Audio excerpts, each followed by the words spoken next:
ਐਡਾ ਨੈਸ਼ੇ ਨੇ ਜਲੇਬੀਆਂ ਨੇ ਮੈਨੂੰ ਕੁੱਟ ਖਾ ਲਈ।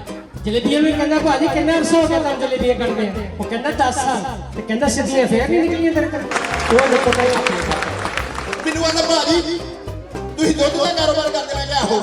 ਕਹਿੰਦਾ ਫਟਾਫਟ ਇੱਕ ਗਲਾਸ ਦੁੱਧ ਹੀ ਪਿਆ ਦਿਓ ਮੈਨੂੰ। ਫਟਾਫਟ ਪਿਆਤਾ ਫਟਾਫਟ ਪੀ ਗਿਆ। ਇੱਕ ਗਲਾਸ ਇਹਨੂੰ ਹੋਰ ਭਰ ਕੇ ਦਿੱਤਾ ਫਿਰ ਪੀ ਗਿਆ। ਤੀਸਰਾ ਗਲਾਸ ਇਹਨੂੰ ਜਦੋਂ ਮੈਂ ਦੇਣ ਲੱਗਾ ਕਹਿੰਦਾ ਭਾਜੀ ਤੁਸੀਂ ਮੈਨੂੰ ਫ੍ਰੀ ਦੁੱਧ ਪਿਆਈ ਲੋਕੀ ਤੇ ਪਾਣੀ ਮੁੱਲ ਵੇਚਦੇ ਨੇ। ਮੈਂ ਕਿਹਾ ਕੋਈ ਗੱਲ ਨਹੀਂ ਇਸ ਦੁੱਧ ਦੇ ਵਿੱਚ ਕੁੱਤਾ ਮੂੰਹ ਪਾ ਗਿਆ ਸੀ।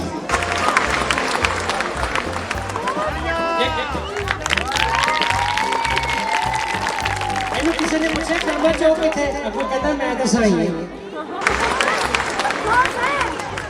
ਲੋੜੀ ਭਾਜੀ ਫਟਾਫਟ ਪਲੇਟ ਦੇ ਉੱਤੇ ਆਇਆ। ਭਾਈ ਕਹਿੰਦਾ ਫਟਾਫਟ ਭਾਜੀ ਮੈਨੂੰ ਫਟਾਫਟ 10 ਰੁਪਏ ਦੇ ਮਰੂਦ ਦੇ ਦਿਓ। ਉਹਨੇ ਮਰੂਦ ਕੱਟਿਆ ਤੇ ਵਿੱਚੋਂ ਕੀੜਾ ਨਿਕਲਿਆ। ਕਹਿੰਦਾ ਭਾਜੀ ਇਹਦੇ ਵਿੱਚੋਂ ਤੇ ਕੀੜਾ ਨਿਕਲਿਆ। ਕਹਿੰਦਾ ਹੋਰ ਇੱਥੋਂ ਪੈਰ ਮੋਟਰਸਾਈਕਲ ਨਿਕਲ ਗਈ। ਐਸਾ ਨੈਸ਼ੇ ਦਾ ਪਿਓ ਫੌਤ ਹੋ ਗਿਆ ਰੋਵੇ ਹੀ ਨਾ। ਉਹ ਮੈਂ ਕਿਹਾ ਤੇਰੇ ਅੱਬਾ ਫੌਤ ਹੋ ਗਏ ਰੋਂਦਾ ਕਿਉਂ ਨਹੀਂ? ਕਹਿੰਦਾ ਚੁੱਪ ਕਰ ਮੇਰੇ ਕੋਲ ਇੱਕ ਹੋਰ ਹੈ।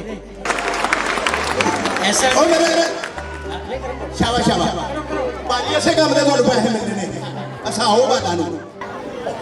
मेरा दिल करता है 2 दिन में ठंडा पानी पा दे क्योंकि आपस च लड़ना शुरू हो गए थे। एक दूसरे पता की गल ये शराबी कार्ड बनवा गया।